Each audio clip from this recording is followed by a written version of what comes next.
আজকের এই ভিডিওতে আমি 5টা প্রেডিকশন করতে চাই, ভবিষ্যৎবাণী, এবং আমার ধারণা এই 5টা প্রেডিকশনের অনেকগুলাই সত্য হবে। 1 নম্বর প্রেডিকশন, আমার ধারণা মার্কেটিং, ডিজিটাল মার্কেটিং স্পেসিফিক্যালি অনেক ভালো করবে আগামী 10 থেকে 20 বছরে, এবং অন্যান্য কোনো স্কিল ডিজিটাল মার্কেটিংয়ের মতো এত ভালো করবে না। 2 বছর আগের সাথে বর্তমান যদি কম্পেয়ার করি, প্রোগ্রামিং আরও সহজ হয়েছে, গ্রাফিক ডিজাইন আরও সহজ হয়েছে। বাট আমি যদি আপনাদের জিজ্ঞেস করি 2 বছর আগের সাথে এখন ডিজিটাল মার্কেটিং বা মার্কেটিং কি সহজ হয়েছে নাকি কঠিন হয়েছে, আপনাদের কি মনে হয়? উত্তর হলো কঠিন হয়েছে।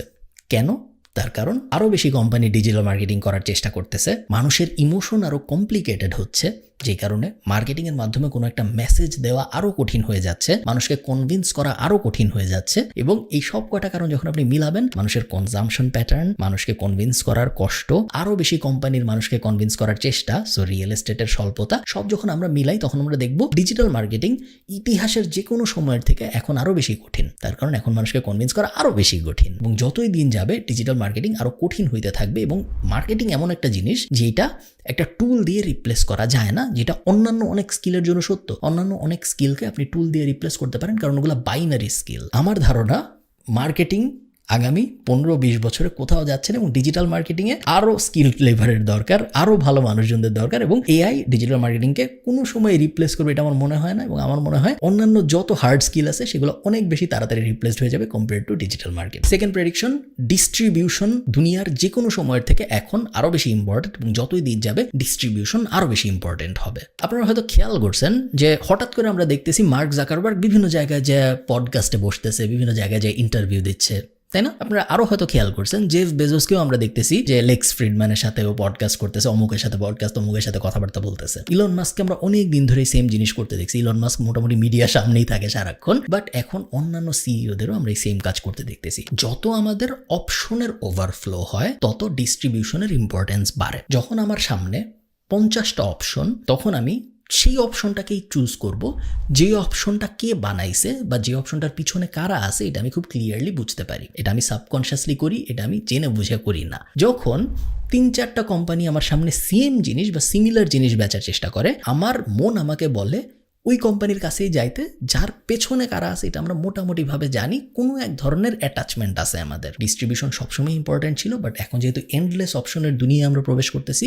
এখন ডিস্ট্রিবিউশন সবসময়ের থেকে অনেক বেশি ইম্পর্টেন্ট। আপনার যদি ডিস্ট্রিবিউশন না থাকে এবং আপনার যদি কোনো একটা কোম্পানি বানানোর চিন্তা থাকে, সেই ক্ষেত্রে আপনার অবশ্যই ডিস্ট্রিবিউশন নিয়ে আগে ভাবা উচিত। থার্ড, আপনি যদি মিডিয়াম স্কিল্ড মানুষ হন, আগামী 15 বছরের মধ্যে আপনার ক্যারিয়ার শেষ। আপনার হয় একদম লোয়ার লেভেলে চলে যেতে হবে, অথবা আপনার আপ স্কিল করে আপার টিয়ারে যেতে হবে। এরকম মানুষজন যারা কোনো একটা কিছু মোটামুটি পারে, তাদের দুনিয়া আগামী 15 বছরের মধ্যে শেষ। এটা আমি সত্যি সত্যি বিশ্বাস করি। আমি খুব হ্যাপি না এটা নিয়ে, বাট আমি জানি এটা হবে, এবং বাংলাদেশ খুব বাজেভাবে এফেক্টেড হবে এটা নিয়ে। এটা আমি আজকের থেকে দেখতে পারতেছি। সব স্কিল, আপনি যেই স্কিল ধরেন, মোটামুটি পারি, খুব ভালো পারি না, খুব খারাপও পারি না, চলে দেন, চেষ্টা করে দেখি, এইটাই মানুষজনের কোনো কাজ থাকবে না আগামী 15 বছরে। তাদের হয় ডাউন স্ট্রিমে চলে যেতে হবে, চাষবাস করবে, ট্রাক চালাবে, এই ধরনের কাজকর্ম যেগুলোর জন্য আসলে ফিজিক্যাল টাচ পয়েন্ট লাগবেই, হিউম্যান কাস্টমার সাপোর্ট, এই ধরনের কাজকর্ম, অথবা তাদের আপস্কিল করে এক্সপার্ট হওয়ার চেষ্টা করতে হবে, যেন তারপরে সে এআই এর সাহায্য নিয়ে বিভিন্ন কাজকর্ম করতে পারে। 15 বছরের মধ্যে এই জিনিস হবে, 10 বছরের মধ্যেও হতে পারে। ইন্ডিপেন্ডেন্ট প্রবলেম সলভিং স্কিল এবং ফার্স্ট প্রিন্সিপাল থিঙ্কিং, এই দুইটা ব্যাপার যত ইম্পর্টেন্ট হতে যাচ্ছে আগামী 10 বছর পরে, তত ইম্পর্টেন্ট আর কোনো ব্যাপার হবে না। ইন্ডিপেন্ডেন্ট প্রবলেম সলভিং এর মেইন কনসেপ্টটাই হলো আপনার কাছে যখন একটা প্রবলেম আসবে, সেই প্রবলেমটাকে একদম গোড়া থেকে সলভ করার চেষ্টা করা, এক্সিস্টিং সলিউশনের উপরে অ্যান্সার না বসানো। মনে করেন আমি আপনাকে বললাম যে আপনি একটু চিন্তা করে দেখেন তো, 7 দিন সময় নেন, একটা সাইকেল আরো কিভাবে জোরে চালানো যায় আপনি ভাবেন। এমন একটা সাইকেল আমরা বানাইতে চাই আমাদের কোম্পানিতে, যে সাইকেল অনেক জোরে চলবে। নর্মালি মানুষ যেটা করে সেটা হলো সে এখন ভাবা শুরু করবে, আচ্ছা সাইকেলের বডিটা আরো লাইট করি, অথবা সাইকেলের চেনটা একটু বাড়াই, অথবা চেনটা একটু কমাই, অথবা সাইকেলের চাকাটা একটু বড় করি বা চাকাটা একটু ছোট করি। এই অ্যাঙ্গেলেই মানুষজন চিন্তা ভাবনা করে, তাই না? এই অ্যাঙ্গেলে চিন্তার সমস্যা হলো আপনি এক্সিস্টিং সলিউশনের উপরে, এক্সিস্টিং সলিউশন কি? সাইকেল। এক্সিস্টিং সলিউশনের উপরে আপনি মডিফিকেশন বসাচ্ছেন, এটা একটু ওরকম করি, ওটা একটু এরকম করি, এভাবে করে দেখি, ওভাবে করে দেখি, মডিফাই করার চেষ্টা করতেছেন। ফার্স্ট প্রিন্সিপালের মূল স্তম্ভটাই হলো আপনি বেসিকে চলে যাবেন। আপনি ফার্স্টেই চিন্তা করবেন সাইকেলের শেপ কি আসলে এরকম হওয়া উচিত নাকি গড়াইলেও হয়? সাইকেলে কি আদৌ চাকা জরুরি নাকি চাকা না থাকলেও হয়? সাইকেলে কি বডি জরুরি না বডি না থাকলেও হয়? আচ্ছা এই জিনিস না হইলে কিরকম হয়? এই অ্যাঙ্গেলে চিন্তা করতে হবে আমাদের। একদম ফার্স্ট প্রিন্সিপাল, একদম বেসিক থেকে চিন্তা করতে হবে, একদম নিচের থেকে চিন্তা করতে হবে। এক্সিস্টিং সলিউশনের উপরে আমরা আমাদের চিন্তা বসাবো না। এই ব্যাপারটার ইম্পর্টেন্স সামনে অনেক বাড়বে, যেহেতু সামনে এমন একটা সময় আসতে যাচ্ছে যখন মানুষ চিন্তা করতে পারার এবিলিটি এবং মানুষের মতো চিন্তা করতে পারার এবিলিটি অনেক বেশি ইম্পর্টেন্ট একটা ফ্যাক্টর হয়ে যাবে।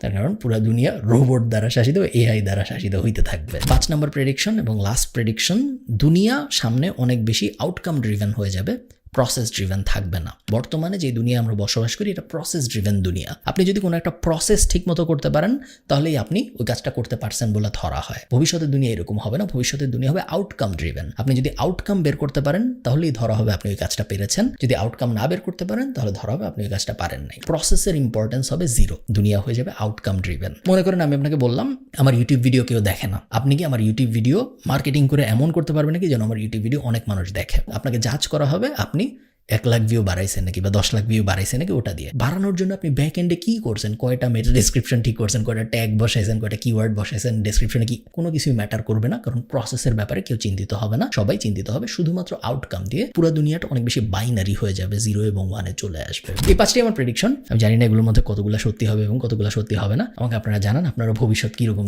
দেখছেন এআই পরবর্তী সময়ে বা এআই এর সময়ে। আমার মতে এগুলো হওয়ার চান্স অনেক বেশি। ভালো থাকেন সবাই, সবার সাথে আমার দেখা হবে পরের কোনো একটা ভিডিওতে। টাটা।